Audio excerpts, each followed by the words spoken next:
E aí, pessoal do Triple Y, meu nome é Mariana Pesutti Lopes, para quem ainda não me conhece. Dando seguimento ao nosso módulo de estenose mitral, eu vou falar um pouquinho sobre estudo hemodinâmico invasivo, o famoso cateterismo direito. Gente, qual que é a importância de realizar o CAT direito para alguns pacientes com estenose mitral? Qual seria a indicação?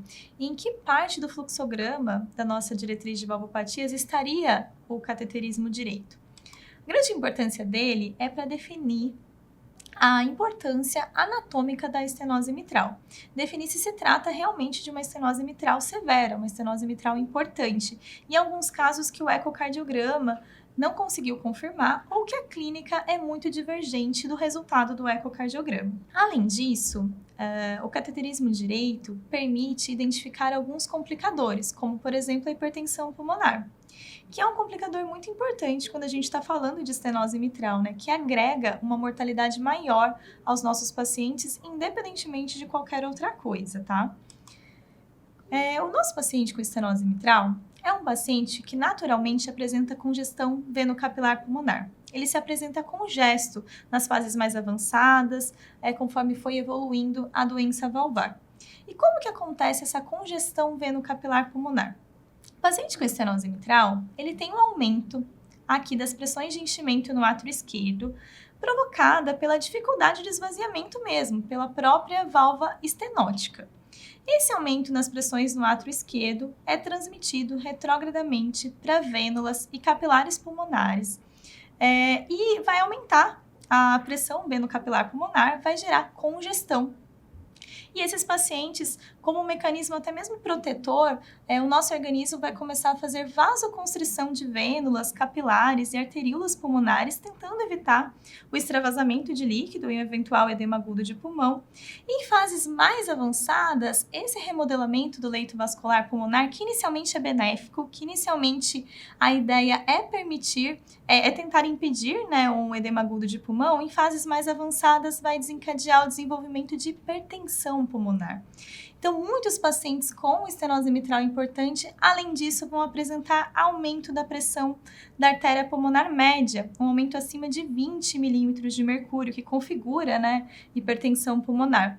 Então, assim, o CAT direito vai nos permitir definir o diagnóstico de estenose mitral, quando a gente tiver uma grande diferença, um grande gradiente entre o átrio esquerdo e a pressão no final da diástole, né, a PD2 do ventrículo esquerdo, um grande diferencial pressórico entre o átrio esquerdo e o VE na fase final da diástole.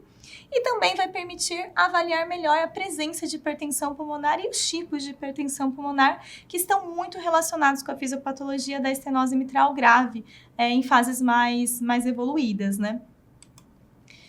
Então, assim, para deixar bem esquematizado para vocês, né? O que o CAT direito vai fornecer para a gente, né? O estudo hemodinâmico dos nossos pacientes com estenose mitral. A capilar pulmonar, que é determinada pela pressão de oclusão da artéria pulmonar. Quando a gente passa um Swan Gus, a gente vai determinar a capilar pulmonar facilmente, vai ser um dos primeiros dados que a gente vai adquirir. E o estudo hemodinâmico invasivo, o cateterismo direito, consiste em passar um Swan Gus nos nossos pacientes. Determinando a capilar pulmonar, quando ela for acima de 15, a gente está diante de uma congestão venocapilar pulmonar, tá bom? Aqui nesse caso, o paciente apresenta uma capilar pulmonar de 6, uma capilar pulmonar normal. Outro marcador interessantíssimo que o CAT direito vai nos permitir é calcular a pressão diastólica final do ventrículo esquerdo, a PD2. Nesse paciente, em torno de 6, muito semelhante à capilar pulmonar, que é a mesma pressão do átrio esquerdo, já que são vasos comunicantes. Esse é um paciente que não é portador de estenose mitral. Ele tem a mesma pressão capilar pulmonar, a mesma do átrio esquerdo, e quando a válvula mitral está aberta, está tudo se comunicando, a gente não tem um grande gradiente transvalvar mitral. A gente não tem um aumento das pressões de enchimento no átrio esquerdo sem ter um aumento concomitante do ventrículo esquerdo. Então, esse paciente é um paciente que não tem a valvopatia do tipo estenose mitral. É um paciente com um cateterismo direito normal. Inclusive, ele não apresenta hipertensão pulmonar. Ele tem uma pressão arterial pulmonar média normal, abaixo de 20, tá? muitos casos, alguns pacientes, a gente vai precisar, além de fazer o estudo hemodinâmico habitual, o cateterismo direito, a gente vai precisar fazer uma certa prova com volume, infusão de soro fisiológico e outros cristalóides, e atropina, para tentar desencadear um aumento do gradiente transovar mitral. De repente, se a gente estiver diante de um paciente com estenose mitral, que está um pouco mais desidratado, um pouco mais hipovolêmico por uso excessivo de diuréticos, ou um paciente que está com uma frequência cardíaca mais baixa, em torno de 50, muitas vezes ele pode ter o gradiente transovar mitral normalizado, sem que ele realmente não seja portador de uma estenose mitral. Nesse caso, a gente vai estressá-lo, a gente vai dar atropina para aumentar a frequência cardíaca e volume, para aumentar o gradiente que vai passar pela válvula mitral. E se após essas duas práticas a gente tiver um aumento da capilar pulmonar, não acompanhado do aumento da PD2, gerando um grande gradiente transovar mitral, a gente vai estar diante de uma estenose mitral importante. Qual que é o valor que a gente vai considerar, de gradiente transovar mitral para considerar que é uma valvopatia importante? O valor de 10, maior ou igual a 10 milímetros de mercúrio no CAT direito, a gente tem uma estenose mitral importante, tá? Então, aqui eu deixei para vocês um exemplo prático de um paciente com uma área valvar de 1,4 centímetros, um gradiente médio de 3. Ou seja, ele tinha uma área valvar limítrofe próxima do que a gente considera estenose mitral importante, abaixo de 1,5, mas o gradiente médio dele não era um gradiente médio acima de 10, que é o que a gente considera habitual para uma estenose mitral importante. Na dúvida, a gente resolveu fazer um cateterismo de câmaras direitas, para tentar entender se realmente se trata de uma estenose mitral importante ou é um erro de medida dessa área valvar, realizado, por exemplo, pela planimetria. Esse paciente tem uma capilar pulmonar normal de 12, então abaixo de 15, ele não tem congestão veno-capilar pulmonar, e tem uma PD2 de 9. O gradiente dele aqui é baixíssimo, gradiente médio de 3, tá bom? Então, a princípio aqui, não configura uma estenose mitral importante. Porém, esse paciente estava em uso de diurético, estava em uso de beta-bloqueador e mantendo uma frequência cardíaca média em torno de 50 batimentos por minuto. Portanto, neste paciente, a gente optou por fazer um cateterismo direito mais completo. A gente fez atropina e volume. A gente fez soro fisiológico em torno de 500 ml e atropina. Para quê? Para a gente fazer com que esse paciente evoluísse para uma frequência cardíaca em torno de 100 batimentos por minuto. Então, a gente vai diminuir o tempo de diástole para esse paciente, aumentando a frequência cardíaca. E com isso, a tendência é aumentar o gradiente transovar mitral se ele for portador de uma estenose mitral importante. E além do fato dele estar recebendo volume, que vai aumentar, consequentemente, a quantidade de fluido, passando pela estenose mitral. E foi exatamente isso que aconteceu. A capilar pulmonar dele, que era normal, de 12, foi para 20. Passou de 15 milímetros de mercúrio. E isso não foi acompanhado da PD2. Ou seja, a gente teve um aumento das pressões de enchimento no átrio esquerdo, sem aumentar muito as pressões de enchimento no ventrículo esquerdo, com um grande gradiente transovar mitral, que é maior do que 10. Nesse paciente é um gradiente médio de 11 milímetros de mercúrio. Então, esse paciente é portador de estenose mitral. A gente conseguiu confirmar depois de realizar um cateterismo direito com atropina e infusão de soro fisiológico. A gente fez um exame, um estudo hemodinâmico mais completo que permitiu fazer esse diagnóstico.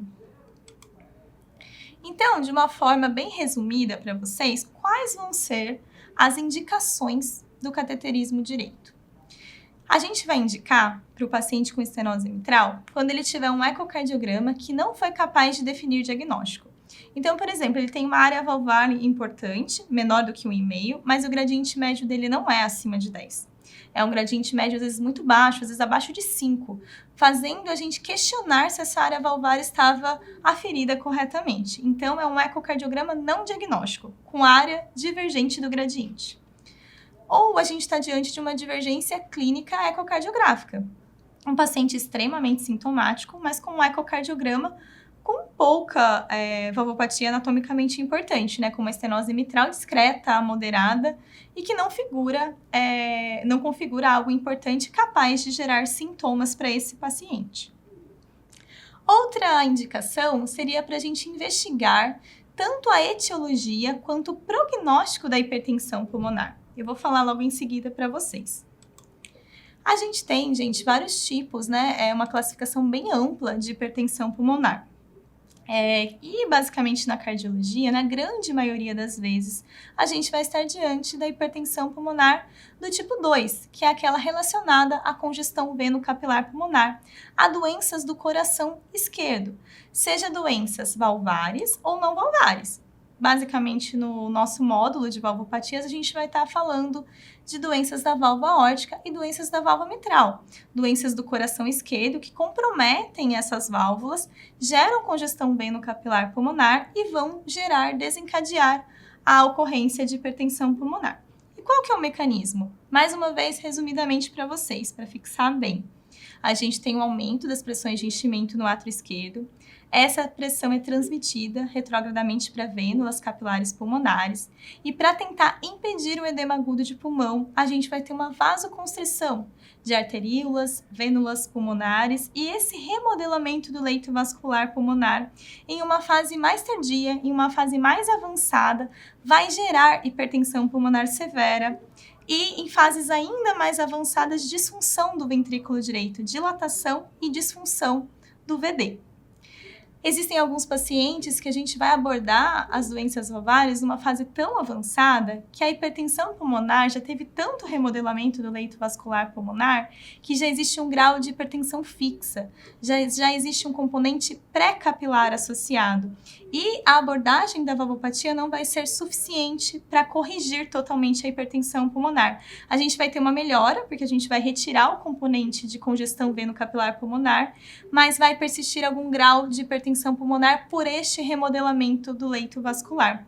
São pacientes com prognóstico pior no pós-operatório e no pós-valvoplastia mitral por catéter balão, que vão persistir com algum grau de HP. São aqueles com hipertensão pulmonar pós-capilar com um componente pré-capilar combinado. Então, a hipertensão pulmonar, como todos já sabem, é extremamente prevalente na doença valvar. A gente tem uma maior morbimortalidade na presença de hipertensão pulmonar, independentemente de qualquer outro fator. A HP é um fator complicador que a gente utiliza nos pacientes assintomáticos para indicar intervenção. Então, quando a gente está diante de uma pressão sistólica da artéria pulmonar, no ecocardiograma acima de 50, a gente vai indicar cirurgia mesmo nos pacientes assintomáticos ou indicar balão mesmo nos assintomáticos. A HP é um preditor de eventos, tanto pré-intervenção quanto pós-intervenção, como eu comentei com vocês. A gente sabe que aquele paciente que tem uma HP que já tem componente pré-capilar associado, ele não vai resolver totalmente pós-intervenção e ele tem uma maior mortalidade na UTI pós-operatório. E a hipertensão pulmonar está intimamente relacionada com o desenvolvimento de insuficiência tricúspide secundária, que acaba agregando maiores riscos e comorbidades, ao paciente, morbidade ao paciente.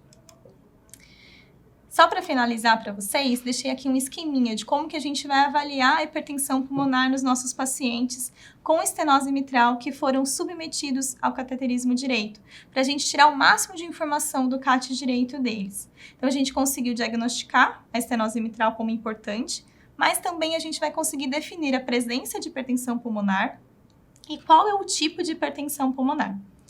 Então, a gente vai ter uma pressão da artéria pulmonar maior do que 20 milímetros de mercúrio, se a gente estiver diante de presença de HP.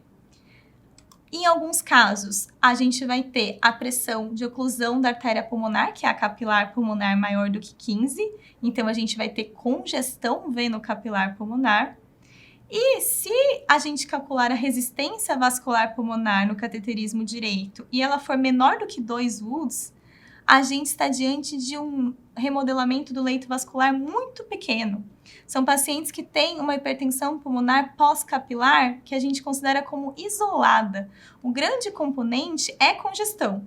E esses pacientes vão resolver a hipertensão pulmonar após a abordagem da estenose mitral. Ao mesmo tempo, existem pacientes que vão operar ou ser submetidos ao balão em fases extremamente tardias.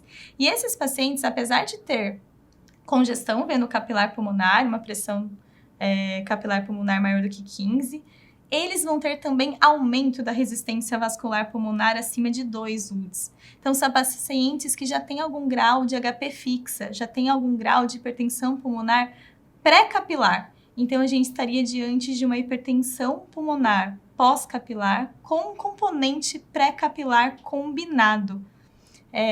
São casos de pacientes mais graves e que não vão ter a correção da hipertensão pulmonar após a intervenção da doença valvar. Aqui, um esquema para vocês bem didático de um paciente com cateterismo direito normal, um paciente com uma estenose mitral grave, que tem hipertensão pulmonar, mas não tem acometimento do leito vascular pulmonar. Aqui ele apresenta hipertensão pulmonar pós-capilar isolada, tá bom? E aqui uma estenose mitral grave com uma hipertensão pulmonar já com acometimento do leito vascular pulmonar, já com componente pré-capilar associado. Uma hipertensão pulmonar que a gente chama de combinada, é pós-capilar mais pré-capilar. Só para esmiuçar um pouquinho com vocês. Aqui tranquilo, né? É um CAT direito normal, como a gente já comentou no início da aula. Aqui, o paciente com uma capilar pulmonar aumentada de 25, né? Acima de 15. Então, tem congestão. Mas a pressão do átrio esquerdo é 25, mas a PD2 não bate. É uma PD2 de 5. É uma PD2 bem menor do que a pressão de enchimento do átrio esquerdo. A gente tem um gradiente aqui, 25 menos 5, de 20. Um gradiente transalvar mitral. Ou seja, um gradiente acima de 10. Esse paciente tem, sem dúvida alguma, estenose mitral importante. Além disso, ele tem hipertensão pulmonar, porque a pressão da artéria pulmonar média dele é acima de 20, é 32. E se a gente for calcular a resistência vascular pulmonar dele, não é uma resistência muito elevada. Ele tem um gradiente transpulmonar, 32 menos 25, super baixo, né, de 7. É um gradiente transpulmonar bem abaixo de 12. Se a gente for dividir pelo débito cardíaco, aqui 5 litros por minuto, certamente vai dar um valor de resistência vascular pulmonar menor do que 2 UDS. Então, esse paciente, resolvendo a doença valvar, vamos resolver a congestão e, consequentemente, ele vai ser curado da hipertensão pulmonar. É uma hipertensão pulmonar pós-capilar isolada. Já esse outro paciente, que também é portador de estenose mitral, né, ele tem um baita gradiente aqui transalvar mitral, este paciente, ele tem um gradiente transpulmonar altíssimo, né, assim, fora do comum. 100 menos 30, né? Se a gente for dividir por um débito cardíaco normal, em torno de 5 litros, a gente vai ter uma resistência vascular pulmonar estratosférica, bem acima de 2 UDS. Esse paciente, sem dúvida alguma, não vai corrigir a hipertensão pulmonar apenas com a intervenção valvar. Ele já está numa fase muito tardia, muito avançada, ele já tem remodelamento do leito vascular pulmonar. Beleza, meninos? Então, só para finalizar, eu deixei um casinho pra gente treinar, tá? Paciente de 30 anos, com falta de ar pior há 1 ano. Era uma dispneia aos esforços habituais, então uma classe funcional 3. A paciente, ela é obesa, asmática, tabagista ainda não conseguiu cessar, diabética não insulino dependente e hipertensa, em uso de hidroclorotiazida e losartano. Ela tinha um exame físico com uma pressão de 150 por 90 milímetros de mercúrio, uma frequência cardíaca de 80 batimentos por minuto, um sopro diastólico enruflar, uma cruz em 6, sem sinais evidentes de congestão, direita ou esquerda, mas era muito difícil a avaliação pela obesidade. Estava bem perfundida, porém tinha alguns sibilos bilaterais. Não sabemos se pela congestão ou pela própria doença asmática, né, pelo próprio broncoespasmo.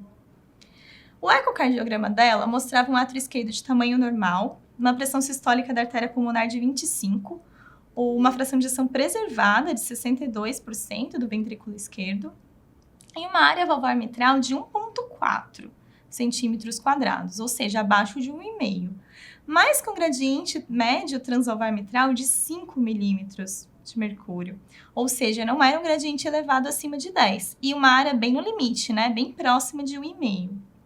Tinha um score de Wilkins favorável, caso a gente fosse indicar a valvoplastia mitral por catéter balão, e uma insuficiência apenas discreta, tá? No ecocardiograma, uma insuficiência mitral discreta.